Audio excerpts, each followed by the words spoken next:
Eu sou uma pessoa sortuda, pois eu estava pensando como homenagear Silvio Santos em seus 90 anos. E tinha como desejo entrevistar aquela que, para mim, é até hoje a maior assistente de palco que ele já teve, Adriana Sarti. E ela aceitou meu convite. Conversamos sobre o maior comunicador da TV brasileira e foi também em relação aos mais de 12 anos em que ela esteve ao lado dele em seus programas. Você vai saber detalhes de bastidores, a relação de trabalho e amizade e principalmente o que ela representa na vida dela até hoje.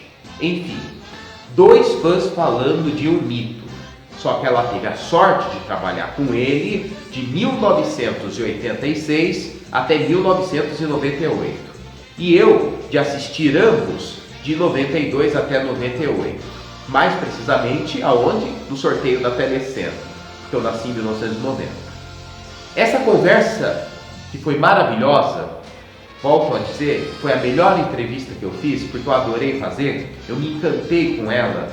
Você vai acompanhar dia 12 de dezembro, aniversário do Silvio Santos, às 6 da tarde, no Saba Vlog, no canal Solano.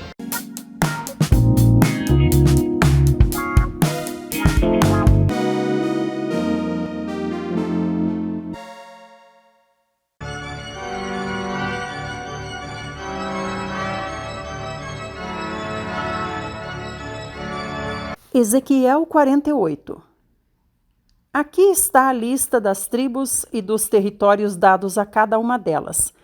O território da tribo de Dan será o seguinte: começa na fronteira norte, vai até o mar Mediterrâneo, passando por Etlon até Azar-Enon, que faz divisa com Emate ao norte e Damasco ao sul, terminando no mar da Galileia. O território de Azer fica imediatamente ao sul do território de Dan e tem as mesmas fronteiras a leste e a oeste.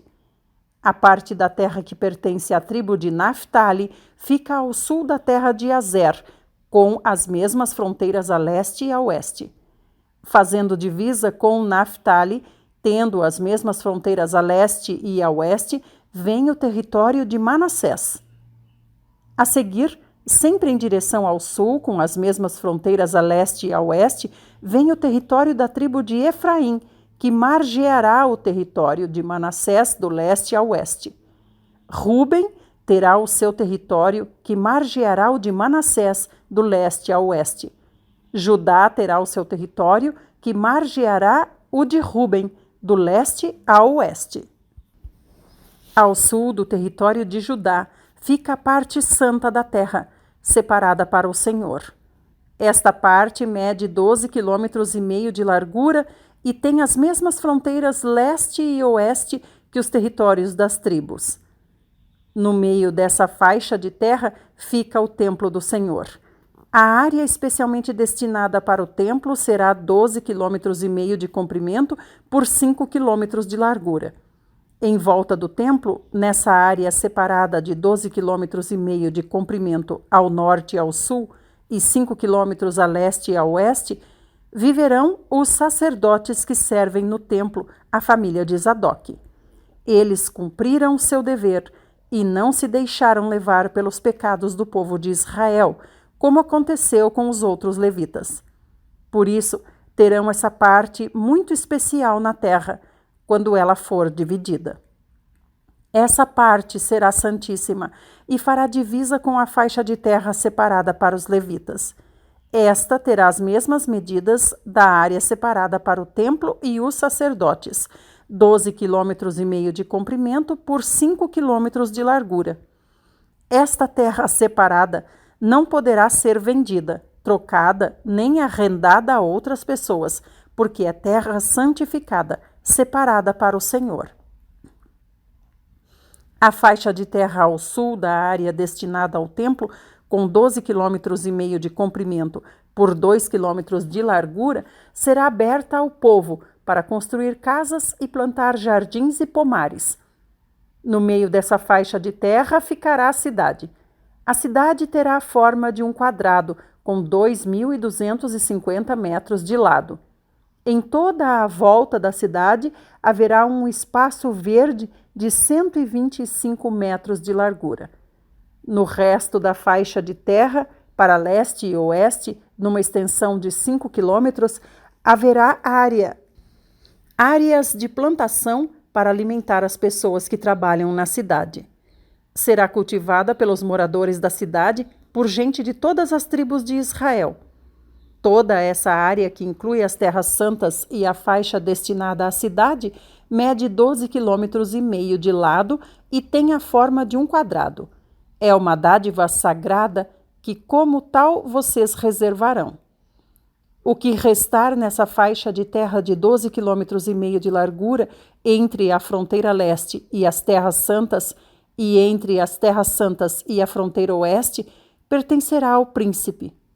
As terras do príncipe ficarão ao lado dos territórios das tribos. Entre elas ficarão as terras santas e o espaço destinado à cidade, inclusive o santuário do templo, estará no centro delas. Os 2 lotes de terra do príncipe ficarão entre os territórios das tribos de Judá e Benjamim. E estes são os territórios destinados às outras 5 tribos. Logo abaixo das terras santas e das terras do príncipe vem o território de Benjamim, estendendo-se na fronteira leste até a fronteira oeste.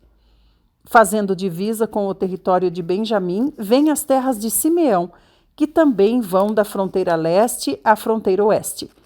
A seguir vêm as terras de Issacar, tendo por fronteiras o mar Mediterrâneo e o rio Jordão, como as outras tribos. Logo abaixo vem o território de Zebulon, ocupando toda a terra de leste a oeste. Ao sul de Zebulon, indo do mar Mediterrâneo até o rio Jordão, fica o território de Gade. A fronteira sul de Gade começa na cidade de Tamar, junto ao Mar Morto. Segue pelo deserto até as fontes de Cádiz e dali ao riacho do Egito, seguindo por ele até o mar Mediterrâneo. Estes são os territórios que serão propriedade exclusiva de cada tribo de Israel, palavra do soberano, o Senhor. Estas serão as saídas da cidade, começando pelo lado norte, que tem 2.250 metros de comprimento. Cada porta receberá o nome de uma das tribos de Israel. A cidade, em forma de um quadrado, terá 3 portas em cada lado de seu muro. As 3 portas do lado norte serão chamadas Ruben, Judá e Levi. Do lado leste, medindo também 2.250 metros, haverá outras 3 portas com os nomes de José, Benjamim e Dan. O lado sul do muro terá o mesmo comprimento e o mesmo número de portas, chamadas Simeão, Issacar e Zebulon. Finalmente, no lado oeste do muro, com seus 2.250 metros de comprimento, estarão as 3 últimas portas, chamadas Gade, Azer e Naphtali. Uma volta completa em torno dos muros da cidade será de 9 quilômetros. O nome dessa cidade separada será chamada, daquele momento em diante, de O Senhor está aqui.